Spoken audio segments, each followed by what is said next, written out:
ನಾನು ಸಕ್ಸಸ್ ಆಗುತ್ತೇನೆ ಎಂಬ ನಂಬಿಕೆ ನಮ್ಮಲ್ಲಿ ಇದ್ದರೆ ಗೆಲುವಿನ ಬಾಗಿಲು ತೆರೆಯುತ್ತೆ. ನಮ್ಮ ಬಲವಾದ ನಂಬಿಕೆ ನಮ್ಮ ಮೆದುಳನ್ನು ಟ್ರಿಗರ್ ಮಾಡುತ್ತೆ. ಅಲ್ಲದೆ ಗೆಲುವು ಹೇಗೆ ಸಾಧ್ಯ ಎಂಬ ಒಂದು ನೀಲನಕ್ಷೆಯನ್ನು ಅದು ಸಿದ್ಧಪಡಿಸುತ್ತೆ. ಹಾಗಾಗಿ ಸಕ್ಸಸ್ಗೆ ಮೊದಲು ನಮ್ಮ ಬಗ್ಗೆ ನಮಗೆ ಅಪಾರವಾಗಿರತಕ್ಕಂತಹ ನಂಬಿಕೆ ಇರಬೇಕು ಅಂತಕ್ಕಂಥದ್ದು.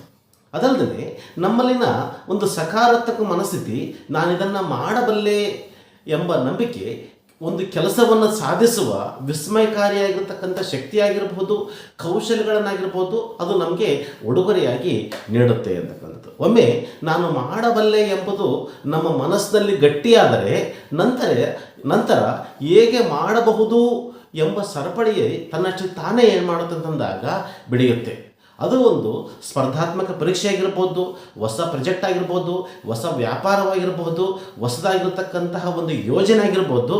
ಈ ರೀತಿಯಾಗಿ ಅದನ್ನು ಮಾಡಲಿಕ್ಕೆ ಸಾಧ್ಯ ಇದೆ. ನಮ್ಮ ಮನಸ್ಥಿತಿ ನಮ್ಮ ಬದುಕನ್ನು ರೂಪಿಸುತ್ತದೆ. All the best.